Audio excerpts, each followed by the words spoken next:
جو ارباب سیر و سلوک ہیں، جو اللہ والے لوگ ہیں، وہ عموماً ایک دوسرے سے تاکید کرتے ہیں کہ دیکھیے روزانہ سونے سے پہلے رات میں سورہ ملک ضرور پڑھ لیا کیجیے، بہت برکتیں ہیں اس کی، بہت۔ اچھا، جب برکتیں کا ذکر ہوتا ہے نا تو لوگ سمجھتے ہیں کہ جیسے چھت پھٹ جائے گی اور آسمان سے سونا چاندی برس پڑے گا، اسی کے انتظار میں رہتے ہیں دن رات۔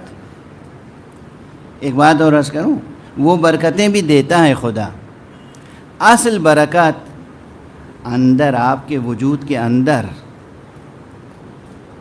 وہ جو آثار پیدا ہوتے ہیں جو آپ کو ایک عظیم انسان بنا دیتے ہیں۔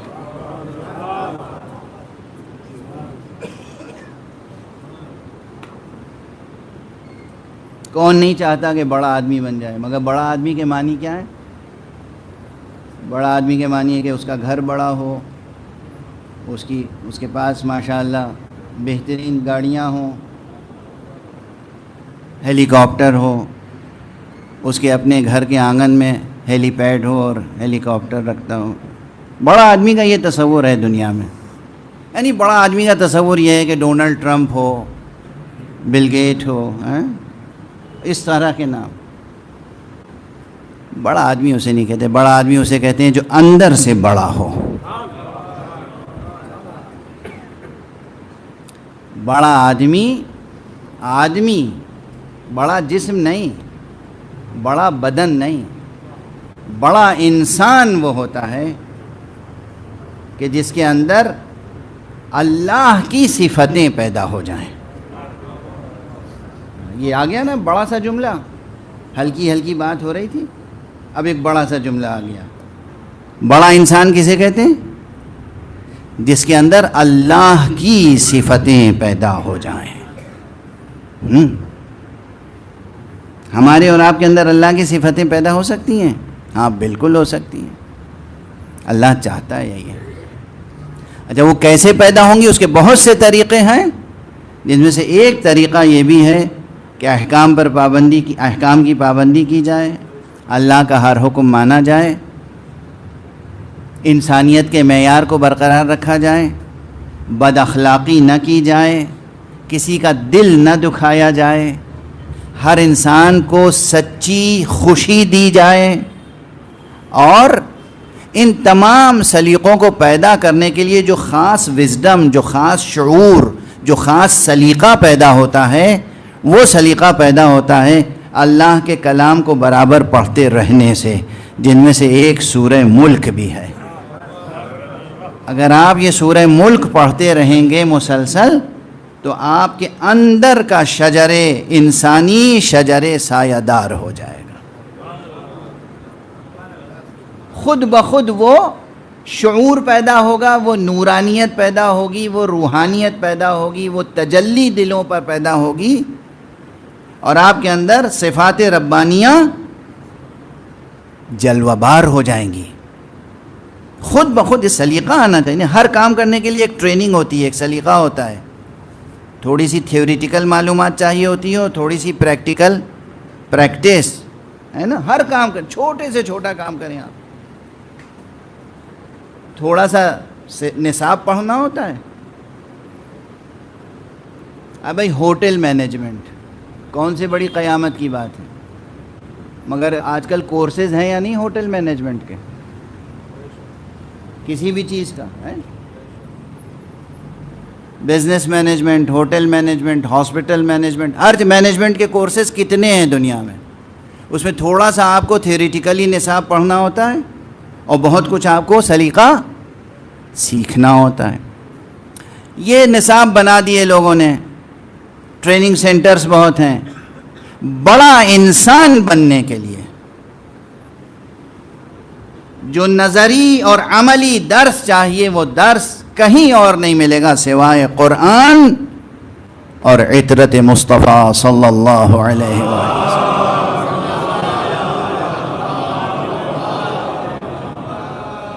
اس کے بھی بہت سے طریقے ہیں، جس میں سے ایک طریقہ کیا ہے، ایک نسخہ، ایک جز کا، کہ سورہ ملک روزانہ پڑھا کریں۔ اس سورہ ملک کے اوپر تو بہت دیر تک گفتگو ہو سکتی ہے، مگر میں بس آخری آیت جو میں نے پڑھی ہے آپ کے اشعار کو سن کر، اس کے تعلق سے ایک دو جملے کہہ کر میں اب اس موضوع کی طرف آؤں گا جو ذہن میں تھا۔ سورہ شروع ہوتا ہے پرشکوہ انداز میں قدرت الہیہ کے بیان سے۔ اللہ کی قدرت کیسی ہے، کمال قدرت الہیہ کیا ہے۔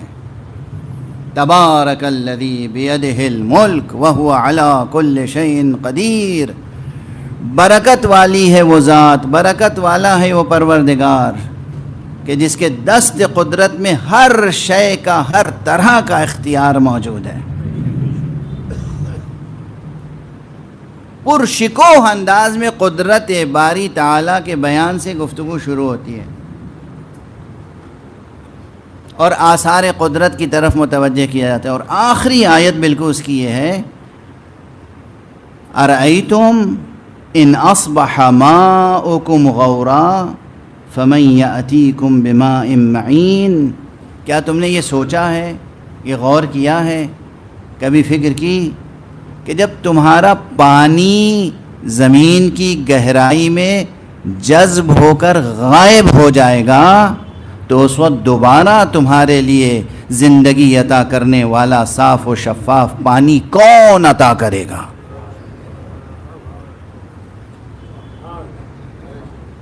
یہی قرآن مجید وہ ہے، ایک بلند صلوات پڑھ دیجئے محمد علیہ۔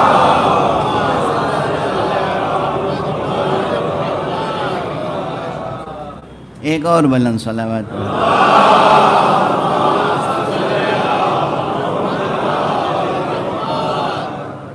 یہی قرآن مجید وہ ہے جس نے ایک مقام پہ یہ بھی کہا ہے کہ وَجَعَلْنَا مِنَ الْمَاءِ كُلَّ شَيْءٍ حَيٍّ، ہم نے پانی ہی سے ہر شے کو زندگی عطا کی ہے، جو آپ اپنے شعر میں فرما بھی رہے تھے، ہم نے پانی سے ہر شے کو زندگی عطا کی ہے۔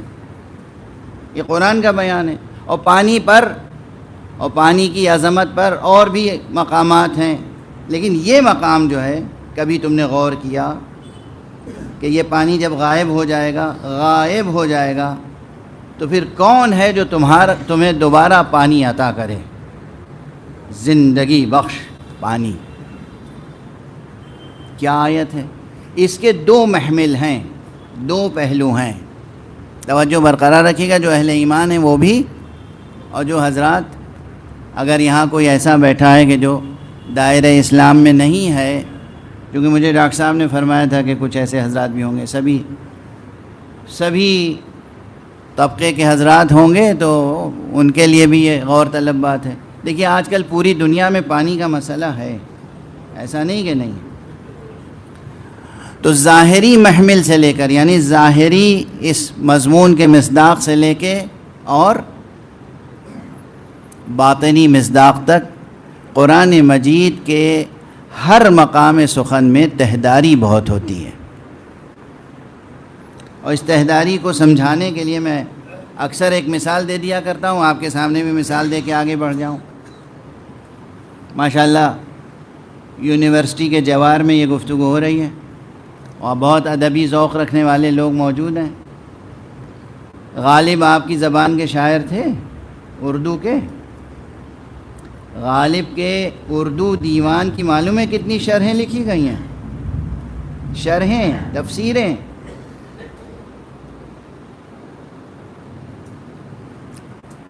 تقریباً 150 سے زیادہ، اور بعض شعروں کی، یعنی صرف جو مطلع دیوان غالب ہے، نقش فریادی ہے کس کی، شوخی تحریر کا، کاغذی ہے پیرہن، ہر پہ کرے تصویر کا، ان دو مصروں کی تشریح میں مختلف لوگوں نے مل کے ہزاروں صفحے لکھے، کوئی مبالغہ نہیں ہے، یہ میں بات بڑھا کے نہیں پیش کر رہا ہوں۔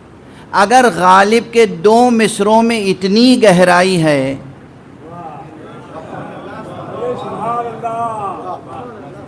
کہ ہزاروں لوگ اس کی تشریح لکھ رہے ہیں، تو خالق کلام و خالق کائنات کے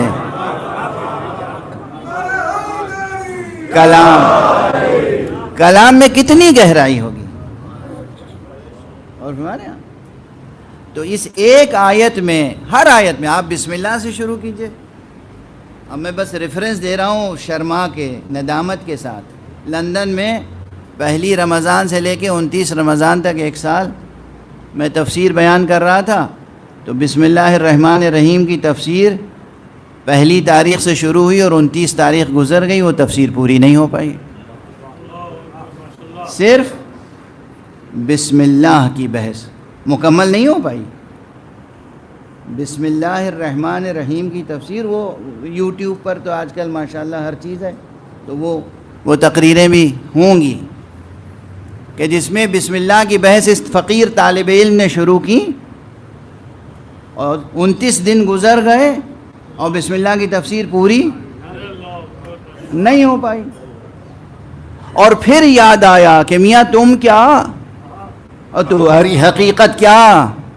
اسی لیے تو مولا کائنات نے فرمایا تھا کہ پوری بسم اللہ نہیں، صرف بے کی تفسیر اگر مولا بیان کر دیں تو 70 اونٹوں پر بار کی جائے گی وہ تفسیر. مولا امیر المومنین علی ابن ابی طالب علیہ السلام.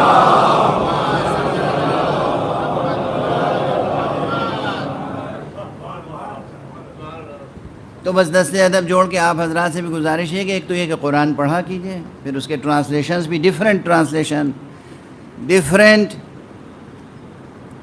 جو کمنٹریز ہیں اس پر جو تفسیریں لکھی گئیں ان کا مطالعہ کیا کیجئے. دنیا میں آپ کسی بھی شعبے سے تعلق رکھتے ہوں، خوب سائنس پڑھیے، خوب ٹیکنالوجی پڑھیے، خوب دنیا کے علوم پڑھیے، لیکن 24 گھنٹے میں تھوڑا سا وقت ضرور مقرر کیجئے جس میں آپ اللہ کا کلام پڑھیے اور محمد اور آل محمد علیہ الصلاۃ والسلام کی زندگی کے کچھ واقعات. صلوات پڑھ دیجئے محمد.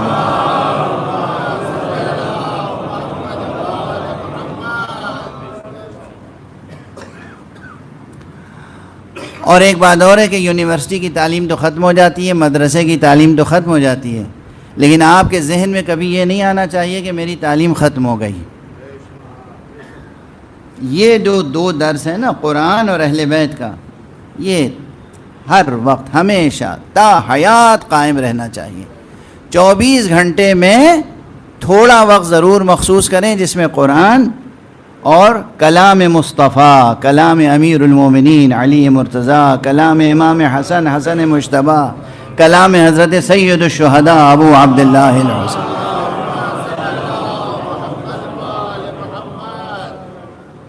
یہ سب انسانی عظمتوں کے راز ہیں، کلیدی مطالب ہیں.